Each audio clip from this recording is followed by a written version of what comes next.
Hi everyone. सो इस video में हम यहाँ पर सॉल्व करने वाले हैं 6 जुलाई के सेकंड शिफ्ट के कोडिंग क्वेश्चंस को, and this was the easiest shift in the terms of coding question. देखो, कंपाइलर वर्क नहीं कर रहा था, बट कंपाइलर के इश्यूज तो टीसीएस में आ ही रहे हैं। काफी बच्चों को जो कंपाइलर के इश्यूज हैं वो इस शिफ्ट में भी आए हैं। कंपाइलर जो है वो ढंग से वर्क नहीं कर रहा था, बट जो क्वेश्चंस थे वो इजीएस्ट क्वेश्चंस आप बोल सकते हो। और मैं आपको एक चीज और दिखाना चाहूंगा, जो दोनों कोडिंग क्वेश्चंस पूछे गए हैं ना, इसमें जो दोनों ही कोडिंग क्वेश्चंस जो पूछे गए हैं मैं आपको लाइव दिखा देता हूं। ये हमारा कोर्स है।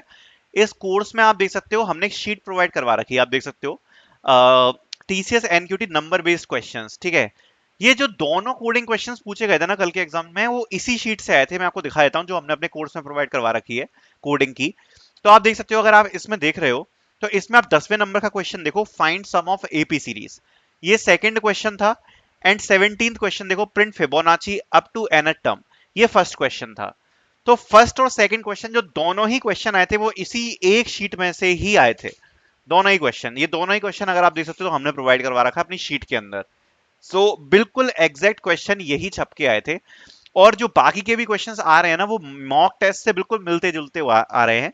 सो you can purchase the TCS NQT mock test. अगर आपने अभी तक परचेज नहीं किया है, बहुत अच्छा परफॉर्मेंस जा रहा है बच्चों का, जो भी बच्चे टेस्ट दे रहे हैं, क्योंकि यहाँ पर आपको बहुत सारे टेस्ट मिल जाते हैं प्रैक्टिस करने के लिए, न्यूमेरिक के, रीजनिंग के, प्लस आपको प्रैक्टिस के लिए कोडिंग शीट्स मिल जाती हैं। इसके अलावा जो अपडेटेड वर्बल एबिलिटी का सिलेबस है, उस हिसाब से आपको यहाँ पर पैसेज रिकॉल्स मिल जाएंगे, जिससे आप एग्जैक्ट चीज की प्रैक्टिस कर पाओगे। फिल इन द ब्लैंक्स आपको मिल जाएंगे। और यहाँ पर आपको देखने को मिल जाएंगे, चीट शीट में आपको देखने को मिल जाएंगे फिल इन द ब्लैंक्स, जिससे आप और ज्यादा प्रैक्टिस कर सको। ईमेल राइटिंग आपको देखने को मिल जाएगी। ईमेल राइटिंग आप देख सकते हो, ईमेल राइटिंग के क्वेश्चंस के लिए अलग से शीट यहाँ पर प्रोवाइड करवा दी गई है, एंड इससे भी आप लोग यहाँ पर प्रैक्टिस कर सकते हो। और यहाँ पर आपको फिल इन द ब्लैंक्स मिल जाएंगे, पैसेज रिकॉल मिल जाएंगे, जो भी सिलेबस अपडेट किया है वो मिल जाएगा। रीजनिंग और क्वांट को प्रैक्टिस करने के लिए यहाँ पर अलग से मल्टीपल सेट्स हैं। सो ये जो सेट्स हैं जो कि आप देख सकते हो, ये यहाँ पर अलग से प्रोवाइड कराए गए हैं। क्यों प्रोवाइड करवाए गए हैं? प्रैक्टिस करने के लिए। ठीक है, तो क्वांट और रीजनिंग को आप टॉपिक वाइज यहाँ पर प्रैक्टिस कर सकते हो, तो definitely it will be also helping you out a lot. So it will be helping you a lot, and आपको काफी ज्यादा मदद हो जाएगी। सो इस मॉक टेस्ट सीरीज का आप यहाँ पर यूज कर सकते हो फॉर योर प्रैक्टिस पर्पस। यहाँ पर सारे मॉक टेस्ट अवेलेबल हैं, so you can purchase it, the link will be in the description. अब क्वेश्चन को सॉल्व करते हैं। फर्स्ट क्वेश्चन जो आया था, given an integer n, print the first n terms. So first n terms नहीं आई थी, nth टर्म प्रिंट करनी थी। अब कुछ भी हो, सॉल्व क्वेश्चन तो वही था कि फिबोनाची सीरीज जो है उसकी आपको nth टर्म प्रिंट करनी है। बात तो सेम ही है, कुछ भी हो। ठीक है, सो बहुत ही स्ट्रेट फॉरवर्ड क्वेश्चन है। अब जिसको ये नहीं पता क्या होता है, मैं आपको समझा देता हूँ क्विकली। फिबोनाची सीरीज क्या होती है? बेसिकली जो फर्स्ट टर्म होगी वो होगी 0, अगली टर्म होती है 1। तो ये हो गया आपका 0th नंबर, ये हो गया फर्स्ट नंबर। अब अगली टर्म निकालनी है, वो कैसे मिलेगी? लास्ट दोनों टर्म्स का हम सम कर देंगे। तो लास्ट दोनों टर्म्स का अगर सम किया तो क्या हो जाएगा? 1 + 0 1 आएगा, तो अगली टर्म क्या आ जाएगी? 1। अब इस 1 के बाद की अगली टर्म निकालनी है तो कैसे निकलेंगे? लास्ट दो टर्म्स का सम। सो 1 + 1 कितना हो जाएगा? 2। इसकी अगली टर्म निकालनी है तो कैसे हम सम निकालेंगे? लास्ट दो टर्म्स का सम। सो 2 + 1 ये कितना हो गया? 3। अब अगली टर्म कैसे निकालेंगे? 3 + 2 5। अगली टर्म कैसे निकालेंगे? 5 + 3 8, ऐसे। सो फिबोनाची सीरीज कैसे चलती है? लास्ट दो टर्म्स का सम निकालते हैं और वो हमारी अगली टर्म होती है। ठीक है, सिंपल, समझ में आ गया। सो इसको सॉल्व कैसे करेंगे? सिंपल ही है, इसमें समझाने के लिए तो कुछ है नहीं, सीधे कोडिंग का सॉल्यूशन ही आपको बता देता हूं मैं। सो सपोज हमें nth टर्म निकालनी है, मतलब सपोज आपको फिफ्थ टर्म प्रिंट करनी है। सपोज फिफ्थ टर्म आपको प्रिंट करनी है, तो फिफ्थ टर्म क्या होगी? पहली 0 हो गई, और फिर दूसरी 1 हो गई। ठीक है, तीसरी क्या होगी? 1। चौथी क्या होगी? 1 + 1 2। एंड पांचवी क्या होगी? 3।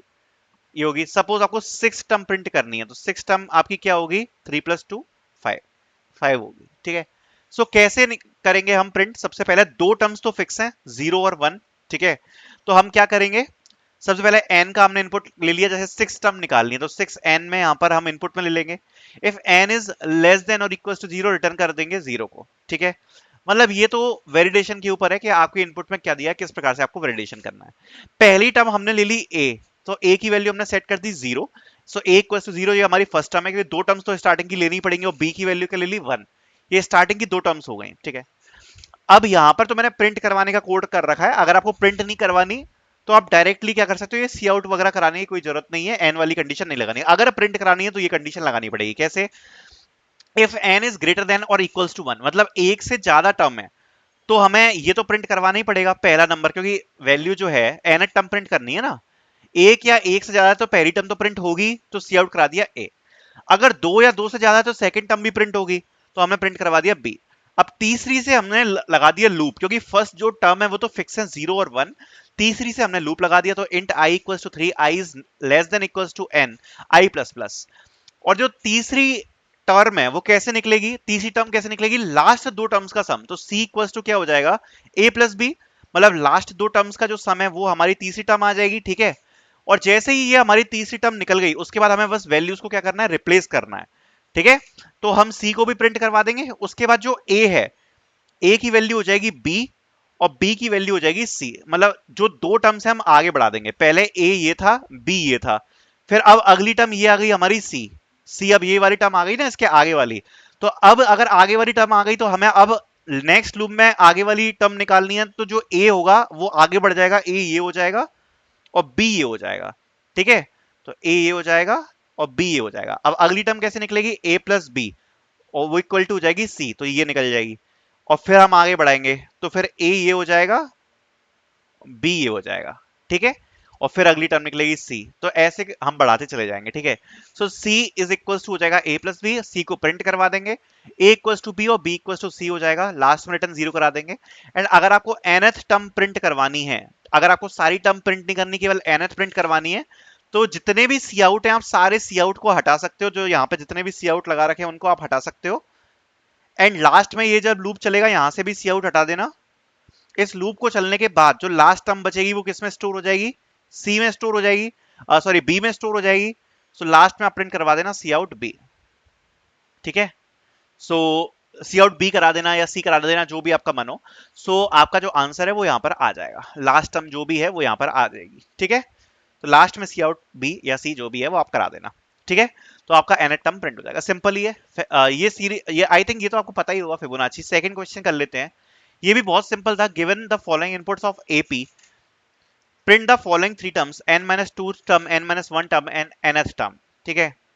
ये कह रहे हैं कि हमें ए भी दी है, अरिथमेटिक प्रोग्रेशन दी है, जिसमें तीन इनपुट्स दिए हैं। फर्स्ट टर्म दी है ए इक्वल्स टू क्या होती है फर्स्ट टर्म, डी क्या होता है डिफरेंस, और एन मतलब होता है nth टर्म हमें निकालनी है, ठीक है। nth टर्म निकालनी है।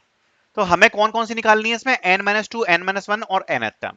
अब इसका एक फॉर्मूला होता है, अगर आपको nth टर्म निकालनी है तो nth टर्म निकालने के लिए जो फॉर्मूला होता है वो होता है a plus n-1 multiply by d। ये फॉर्मूला होता है nth टर्म निकालने के लिए।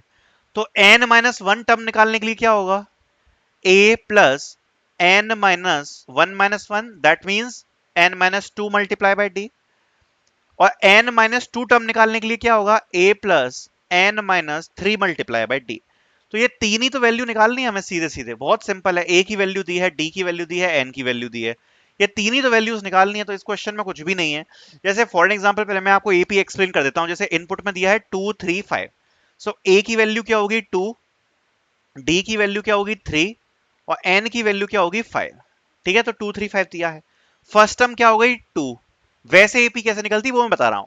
फर्स्ट टर्म क्या है 2, n मतलब फिफ्थ टर्म निकालनी है। कैसे निकालोगे आप, डिफरेंस दिया है 3 का, मतलब जो हर अगली टर्म होगी वो 3 के डिफरेंस पे होगी। तो अगली टर्म क्या होगी 5, फिर होगी 8, फिर होगी 11, और फिर उसके बाद होगी 14। तो अगर आप देख सकते हो तो यहां पर आप देख सकते हो आउटपुट आया है, वो क्या आया है 14, 11 और 8, क्योंकि लास्ट थ्री टर्म्स निकालनी है ना हमें। ये होगी nth, ये हो गई n-1 और ये हो गई n-2। अगर इसको फॉर्मूले से निकालें तो हमारा फॉर्मूला क्या था, a plus n-1 d। a की वैल्यू क्या हो गई 2 प्लस n टर्म निकालनी है, तो n मतलब कौन सी टर्म निकालनी है, फिफ्थ टर्म निकालनी है, तो n-1 क्या हो जाएगी 4 मल्टीप्लाई बाय d, तो 3 हो गई। तो अगर आप फॉर्मूले से देखोगे तो क्या आ गई 14, मैच कर लो आप, 14 आ गई। इसी प्रकार से अगर आपको n-2 निकालनी है तो यहाँ पर 4 की जगह हो जाएगा 3, तो ये n-2 से यहाँ पर वैल्यू क्या आ जाएगी 11। ऐसे ही अगर n-1 से और n-2 निकालनी है तो यहाँ पर क्या हो जाएगा 2, तो ये क्या हो जाएगा 3 मल्टीप्लाई बाय 2, 6 प्लस 2, तो ये हो जाएगा 8। सो n-2 टर्म क्या आ जाएगी 8। तो सिंपल सिंपल फॉर्मूले में नंबर्स पुट करने हैं और कुछ भी नहीं करना। तो सबसे पहले हमने इनपुट ले लिया a का, d का और n का, a-d-n का इनपुट ले लिया। पहली टर्म कैसे निकलेगी, a plus n-3 multiply by d, अभी डिस्कस किया हमने, ये वाला फॉर्मूले से निकाल लेंगे term 1।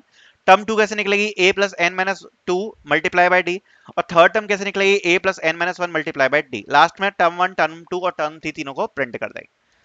I would say these are the easiest question which got asked by TCS. Also हमने शीट में, जैसे मैंने आपको बताया, मैंने ऑलरेडी ये दोनों ही question, question number 10, question number 17 आप देख सकते हो ऑलरेडी प्रोवाइड करवा रखे थे। बाकी प्रैक्टिस के लिए you can purchase our TCS mock test series, यहाँ पर आपको लाइव टेस्ट भी मिल जाएंगे in which you can see your rankings, and ये टीसीएस के एक्चुअल एग्जाम जैसे ही होते हैं, so definitely you can prepare. Thank you so much for watching.